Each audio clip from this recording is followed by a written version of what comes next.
Estamos de volta com Manhã da Piedade. Você já seguiu a gente no Instagram? Não? Corre lá, @Manhã da Piedade. Lá você vai acompanhar os bastidores, você pode fazer seu pedido de oração, enviar críticas e sugestões e interagir conosco.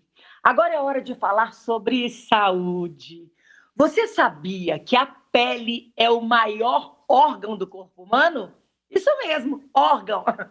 Pois é, em março, aqui no Brasil, saímos do verão e entramos no outono, que é a estação do ano que antecede a chegada do inverno. Uma das características dessa época é a redução gradativa das temperaturas diárias.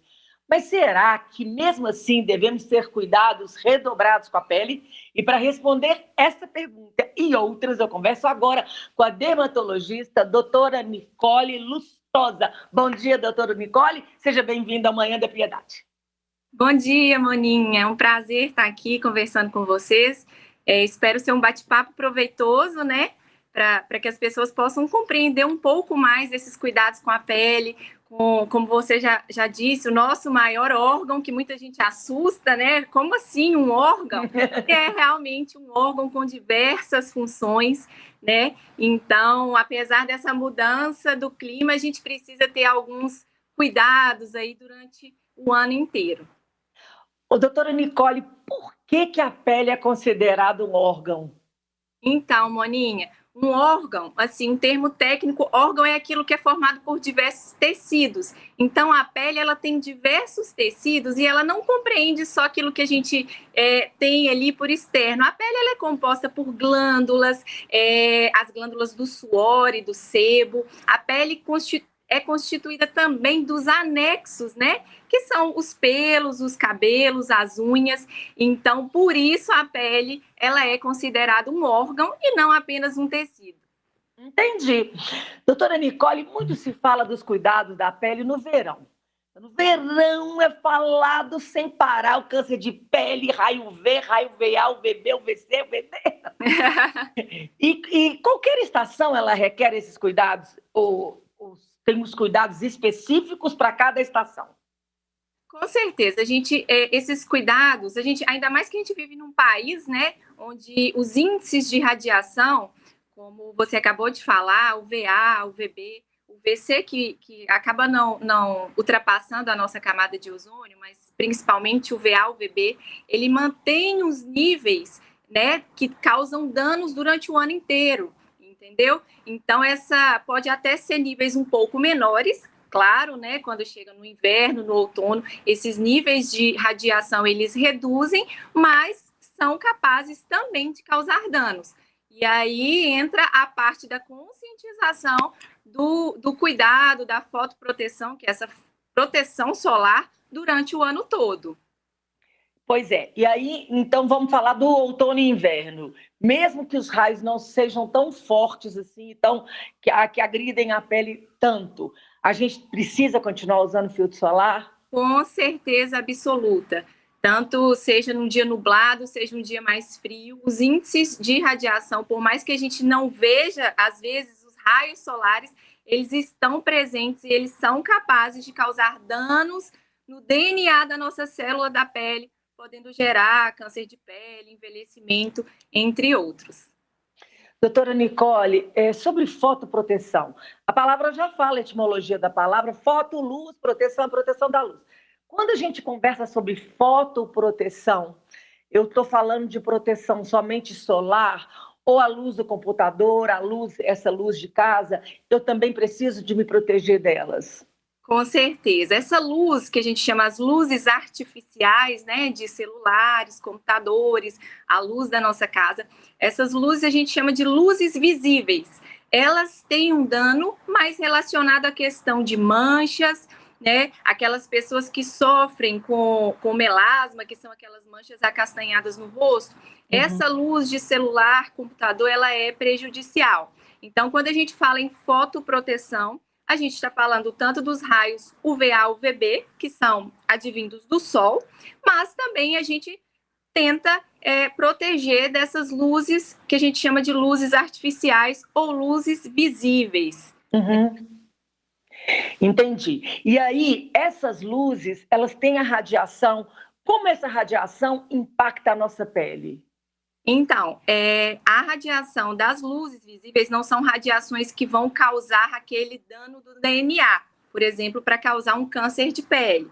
Mas a luz visível, ela tem que a gente chama, é um termo mais técnico, ela é diferente de uma luz UVA, UVB, principalmente pelo comprimento de onda, mas o que ela causa é um fotoenvelhecimento da pele e a questão das hiperpigmentações, que são as manchinhas na pele.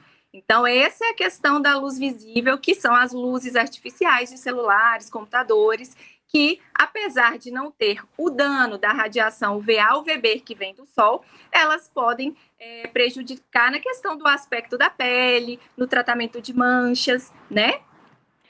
E aqui, como a melhor forma de eu utilizar o protetor solar? Eu preciso ser uso diário? Então, vamos falar um pouco então aqui sobre o uso do protetor solar, né? Que é o convencional que a gente tem, a indicação principal do protetor solar, ela tem que ser uso diário, independente de sair ou não de casa. Então, o uso do protetor, a gente tem um hábito errado de usar uma quantidade insuficiente. Isso aí eu falo a gente, todos nós. Por quê? Para a gente conseguir atingir aquela fotoproteção que vem escrito na embalagem do produto, por exemplo, um protetor solar FPS 30, para eu conseguir atingir aquela proteção, eu preciso, no rosto, usar uma colher de chá de protetor solar. E se a gente for utilizar isso, ver isso na prática, é muita quantidade. Então, a gente acaba utilizando uma quantidade menor e não conseguindo atingir aquele fator de proteção. Por isso, inclusive, Moninha, que eu sempre dou a dica de escolher protetor solar com fatores mais altos, justamente porque a gente já não utiliza a quantidade necessária. Até bom só ter falado isso, doutora, porque eu escutei falar, e aí eu já peço perdão pela minha ignorância, que fator acima de 30 já não vale mais de nada. Só vale até 30? Isso é um mito, e não é ignorância, não. Isso aí foi sendo falado ao longo dos anos, e é um mito, Moninha. O que acontece? Os fatores, à medida que vai aumentando, ou seja, 50, 60, 70, eles intensificam a proteção. Não é uma coisa proporcional, por exemplo. Não significa que um fator de proteção 60, ele é o dobro do 30, mas sabe-se que ele protege mais do que o 30. Então, isso é um mito, que a partir de 30 é tudo igual. Não é, tá? Então, um fator de proteção mais alto, ele protege mais, com certeza. Então, partindo deste princípio, que a gente tem que usar uma quantidade maior e que a gente não usa, porque vai melecar o rosto todo, isso. É melhor a gente usar um fator de proteção mais alto que a gente pode usar um pouquinho menos. É isso? Com certeza. E temos que lembrar também que não adianta só passar pela manhã e aí, ao longo do dia, achar que está protegido, né, Moninha? 24 horas.